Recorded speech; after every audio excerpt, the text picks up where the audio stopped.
ಚಿಂತಾಮಣಿ ನಗರದ ದವಸ ಧಾನ್ಯಗಳ ಕೃಷಿ ಉತ್ಪನ್ನ ಮಾರುಕಟ್ಟೆಯಲ್ಲಿ ಪ್ರತಿ ಸೋಮವಾರ ಗೋಡಂಬಿ ಬೀಜಗಳ ಮಾರುಕಟ್ಟೆ ನಡೆಯುತ್ತದೆ. ಈ ಮಾರುಕಟ್ಟೆಗೆ ಕರ್ನಾಟಕ ರಾಜ್ಯ ಸೇರಿದಂತೆ ನೆರೆಯ ಆಂಧ್ರಪ್ರದೇಶ, ತಮಿಳುನಾಡು ಮತ್ತಿತರರ ಭಾಗಗಳಿಂದ ಸಾವಿರಾರು ಮೂಟೆ ಗೋಡಂಬಿ ಬೀಜಗಳು ಬರುತ್ತವೆ.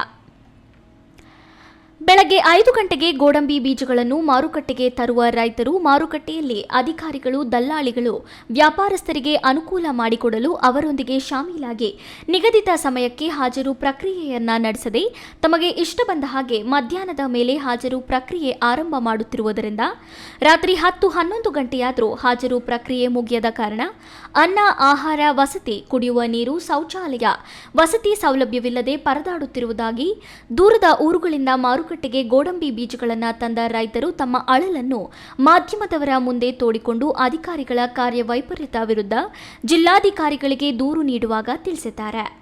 ಗೋಡಂಬಿ ಬೀಜ ತಂದಿದ್ವಿ, ಏನ್ರಿ ರಾತ್ರಿ 8 ಗಂಟೆ 9 ಗಂಟೆ ಆದರೂ ಆಕ್ಷನ್ ಮಾಡಿಲ್ಲ ಅಂತಂದ್ರೆ ಏನು ಸರ್ಕಾರಕ್ಕೆ ಏನು ಮನುಷ್ಯತ್ವ ಐತಾ ಇಲ್ವಾ? ರೈತರು ಅಂದ್ರೆ ಏನು ನಾಯಿಗಳು ಅನ್ಕೊಂಡವ್ರ, ಬೇಂದ್ರೆ ಏನು ಕೆಲಸಕ್ಕೆ ಬರ್ತಿದ್ದವ್ರು ಅನ್ಕೊಂಡವ್ರ?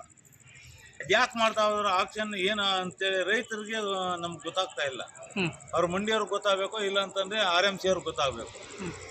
ನಾವು DC ಸಾಹೇಬ್ರ ಹತ್ರ ಕಂಪ್ಲೇಂಟ್ ಕೊಡ್ತೀವಿ ಅಷ್ಟೇ. ಅದೇನು ಆಕ್ಷನ್ ತಗೊಂತಾರೋ DC ಸಾಹೇಬ್ರಿಗೆ ಬಿಟ್ಟಿವಿ. ನಿಮ್ಮ ಹೆಸರು? ಜಗನ್ನಾಥ್. ಯಾವರು? ಮಧುಗಿರಿ ತಾಲೂಕು, ಕೊಡಗೇನಹಳ್ಳಿ. ಒಟ್ಟಾರೆಯಾಗಿ APMC ಅಧಿಕಾರಿಗಳ ನಿರ್ಲಕ್ಷ್ಯದಿಂದಾಗಿ ನಿಗದಿತ ಸಮಯಕ್ಕೆ ಹಾಜರು ಪ್ರಕ್ರಿಯೆ ನಡೆಯದೆ ರೈತರು ತಾವು ತಂದ ಗೋಡಂಬಿ ಬೀಜಗಳ ಜೊತೆ ಕಾಲ ಕಳೆಯುವಂತಾಗಿದ್ದು, ಸಂಬಂಧಪಟ್ಟ ಅಧಿಕಾರಿಗಳು, ಜನಪ್ರತಿನಿಧಿಗಳು ಇತ್ತ ಕಡೆ ಗಮನ ಹರಿಸಿ ರೈತರಿಗೆ ಆಗುತ್ತಿರುವ ಸಮಸ್ಯೆಯನ್ನ ಬಗೆಹರಿಸುತ್ತಾರೋ ಇಲ್ಲವೋ ಅನ್ನುವುದನ್ನು ಕಾದು ನೋಡಬೇಕಿದೆ. ಬಿ. ದೇವಪ್ಪ, ಈ ನ್ಯೂಸ್ ಟಿವಿ, ಚಿಂತಾಮಣಿ.